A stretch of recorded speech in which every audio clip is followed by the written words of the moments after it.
नमस्कार, जय श्री कृष्णा, जय श्री राधे। स्वागत है आप सभी का आपके अपने चैनल कुंडली शास्त्र में। मैं हूं आपका साथी एस्ट्रोलॉजर रतन सिंह। वीडियो को आखिर तक जरूर देखना है क्योंकि वीडियो के आखिर में मैं आपको बताऊंगा कि कैसे आप आपकी कुंडली का फ्री एनालिसिस हमारे द्वारा करवा सकते हैं। आज मैं आपके लिए लेके आया हूं साप्ताहिक राशिफल 24 नवंबर से 30 नवंबर तक ग्रहों की क्या स्थिति रहेगी, आपके ऊपर उसका क्या प्रभाव पड़ेगा, पॉजिटिव और नेगेटिव दोनों ही।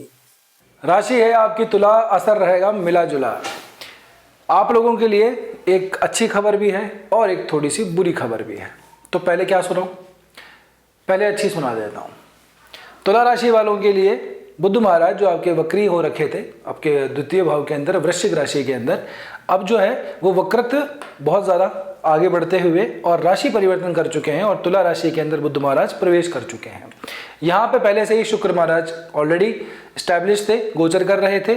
शुक्र और बुध की ये जो युति है इसको कहते हैं लक्ष्मी नारायण योग, महाधन योग बोला जाता है।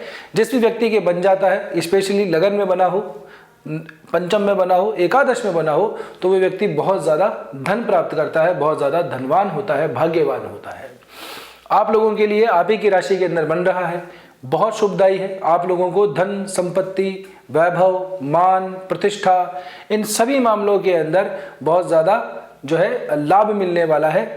आपके व्यक्तित्व के अंदर निखार आने वाला है। बस अपने थोड़े से कुछ खर्चों को जो है थोड़ा सा कंट्रोल में करके रखना, क्योंकि व्यय भाव का मालिक और 8वें भाव का मालिक ये दोनों जब युति कर लेते हैं तब एक खतरा भी आ जाता है। खर्चे का भी खतरा आता है, रोगों का भी खतरा आता है, व्ययों का भी खर्चा आता है।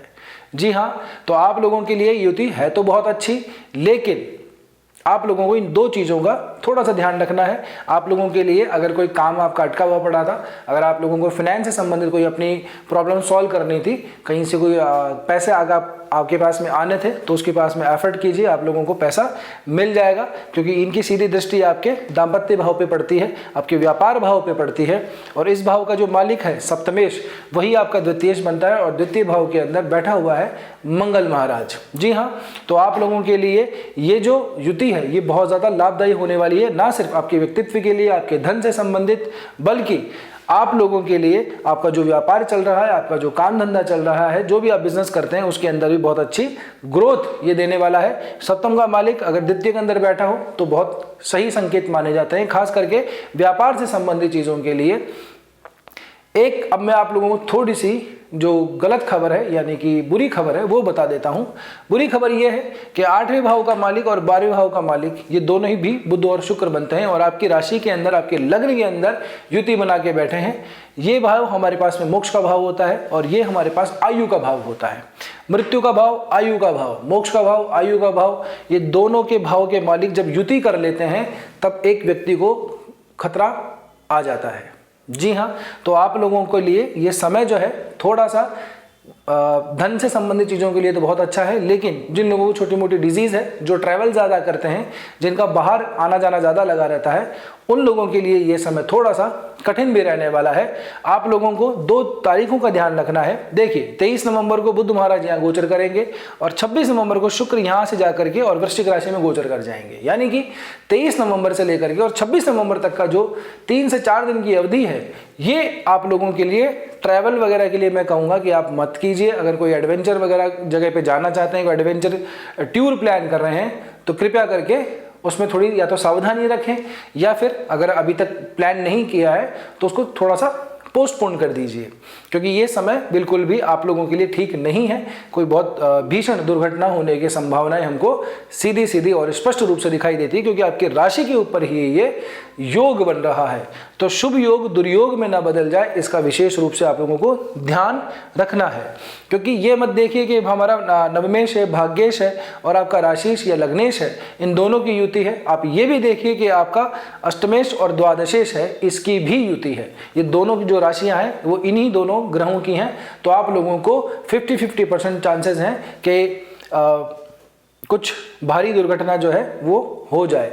अगर आपकी मेन पत्रिका के अंदर बुध और शुक्र बलवान है, अभी आपकी बुध और शुक्र की महादशा चल रही है, तो आप लोगों के लिए तो बहुत ही बढ़िया है। अगर आपकी मेन पत्रिका के अंदर शुक्र और बुध की स्थिति खराब है और अभी उनकी दशा अंतरदशा या महादशा चल रही है, तब आप लोगों को इन दोनों चीज़ों से स्पेशली कनेक्ट करते हुए ज़्यादा ध्यान में रखना है। ये मैं आप लोगों को स्पेशली बताना चाहता था। अब आगे बात करते हैं। शुक्र महाराज 26 तारीख के बाद में ये गोचर कर जाएंगे यहाँ पे, तो ये 26 तारीख तक का ये 3-4 दिन का है, समय निकल जाएगा, कुछ समस्या वाली बात नहीं है। शुक्र महाराज जैसे ही आपके द्वितीय भाव में आएंगे तो यहाँ पे त्रिग्रही योग बना देंगे। पहले यहाँ पे बुध त्रिग्रही योग बना रहे थे, अब यहाँ पे शुक्र त्रिग्रही योग बना रहे हैं।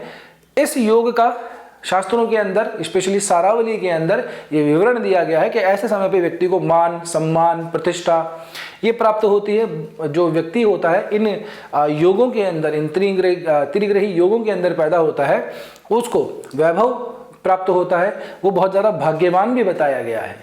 लेकिन नेत्रों से संबंधित उसको समस्या भी हो सकती है और वो कठोर वाणी वाला होता है। ये देखिए आपकी वाणी के अंदर ही, ये जहाँ से हम वाणी का विचार करते हैं उसी भाव के अंदर आप लोगों की ये त्रिग्रही योग बन रहा है, तो अपनी भाषा में कठोरता भी आ सकती है और हमें दिखता भी है, क्योंकि मंगल और सूर्य दोनों ही क्रूर ग्रह कहे जाते हैं। तो एरोगेंस के अंदर, थोड़े से अभिमान या अहंकार के अंदर हो सकता है कि आप कुछ इस तरह की भाषा का प्रयोग कर लें जो कठोर हो, अहंकार प्रदर्शित करती हो। तो आप लोगों को अपनी भाषा पे नियंत्रण बना के रखना है। अपने परिवारजनों से, स्पेशली जो आपके व्यक्तित्व, अपने परिवार, आपके कुटुंब के जन हैं, जो आपके सुधी जन हैं, उनकी से आपकी जो बातचीत है, जो कॉन्वर्सेशन है, वो मृदु रहना चाहिए, मीठा रहना चाहिए। ना कि अगर आप थोड़ा सा अगर कठोरता तो अपनी वाणी में लाएंगे तो आप लोगों को नुकसान ही होगा। ना सिर्फ अपने परिवारजनों का आप थोड़ा सा हृदय दुखा देंगे, बल्कि आपके व्यक्तित्व में भी जो है नुकसान हो सकता है, क्योंकि आपके व्यक्तित्व का स्वामी शुक्र ही बनता है। इन बातों का आप स्पेशली ध्यान रखिएगा।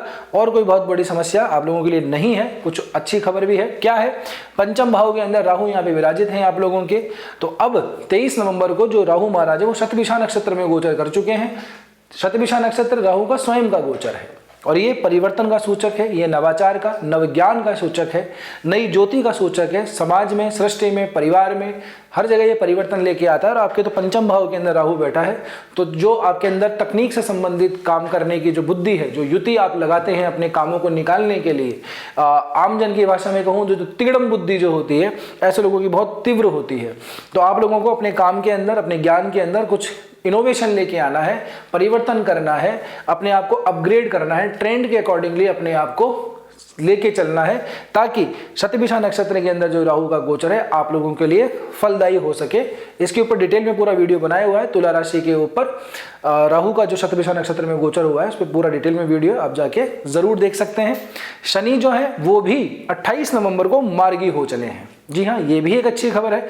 छठे भाव का जो स्वामी है वो आपके दशम भाव के अंदर बैठे हैं और चतुर्थेश और पंचमेश शनि महाराज बनते हैं, जो कि आपके छठे भाव में बैठे हुए हैं और अब वो मार्गी हो चले हैं। तो आपको सुख संपत्ति यहाँ से आप लोगों को सहूलियत मिलेगी। साथ ही आप लोगों को जो ज्ञान से, कर्म से, अपने संतान भाव से, यहाँ पे भी आप लोगों को जो है बहुत ज़्यादा राहत मिलेगी, बहुत ज़्यादा सहूलियत मिलेगी।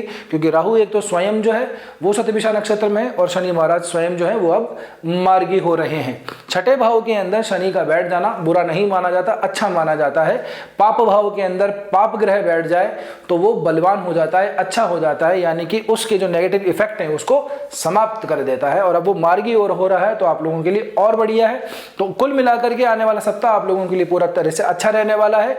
हाँ, विशेषतः ये जो छठे भाव का संबंध आप लोगों की राशि में बन रहा है, आप लोगों के लग्न में बन रहा है, तो इसका स्पेशली ध्यान रखना है। कुछ रिस्की तरीके से ड्राइविंग वगैरह नहीं करनी है। कुछ अल्कोहल वगैरह, ड्रिंक वगैरह करके आपको कोई ड्राइव वगैरह करते हैं, लेट नाइट पार्टी वगैरह करते हैं, तो थोड़ा संभल जाइएगा। इस समय पे ऐसा काम मत कीजिएगा। कोई एडवेंचरस टूर अगर प्लान कर रहे हैं तो उसे पोस्टपोन कर सकते हैं तो कर दीजिए, नहीं तो आप थोड़ा सा उसका ध्यान रखिएगा। ये मृत्यु तुल्य कष्ट वाली स्थिति बनती है। ऐसे समय के अंदर हम और भी कई चीज़ों को निर्णय करते हैं, मैं आपको वो बता नहीं सकता, नहीं तो ऐसा लगेगा कि जो सर हैं वो थोड़े से डरा रहे हैं। तो मैं डरा नहीं रहा, बस मेरा काम है आप लोगों को सावधान करना, अच्छी अच्छी बातें बताएं। तो जो थोड़ी सी गड़बड़ है, जहां पे आपको सावचेत रहना, सावधान रहना, वो भी बताना आवश्यक है। ठीक है ना? ऐसा नहीं होना चाहिए कि मीठा मीठा गप और कड़वा कड़वा थू। तो हमें दोनों ही चीज़ों के बारे में विवरण देना है, वही मैंने आपको दिया है। बात करें आप लोगों के लिए कोई अच्छी सी उपाय की, अच्छी सी रेमेडी की, तो विशेष उपाय आप लोगों को करने की आवश्यकता नहीं है। जो पहले से कर रहे हैं उसको कंसिस्टेंसी के रूप में आप उसको मेंटेन कीजिए। जो नए दर्शक हैं उन लोगों के लिए बता दूं, सुबह जल्दी उठा कीजिए, सबसे पहले बहुत बढ़िया काम है। सूर्य महाराज जो है आपके लिए लाभेश बनते हैं, इसलिए आप लोगों को सूर्योदय से पहले उठ जाना चाहिए, ठीक। और एटलीस्ट इतना तो आप रखिए कि आप ऐसा नहीं हो कि 10-11 बज गए और आप तब अभी तक बिस्तर नहीं छोड़े, वो आप लोगों के लिए बिल्कुल भी ठीक नहीं है, क्योंकि आप लोगों के लिए चंद्रमा जो है वो भी आपके कर्म भाव के जो है स्वामी बनते हैं।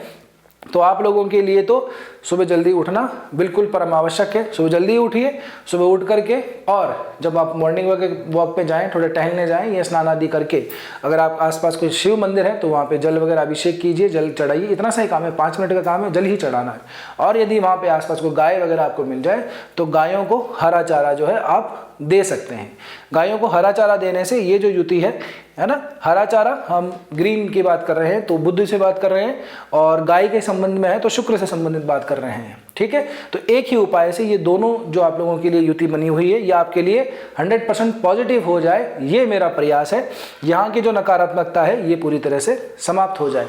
छोटा सा काम है, करके देखिए, आप लोगों को जरूर लाभ मिलेगा।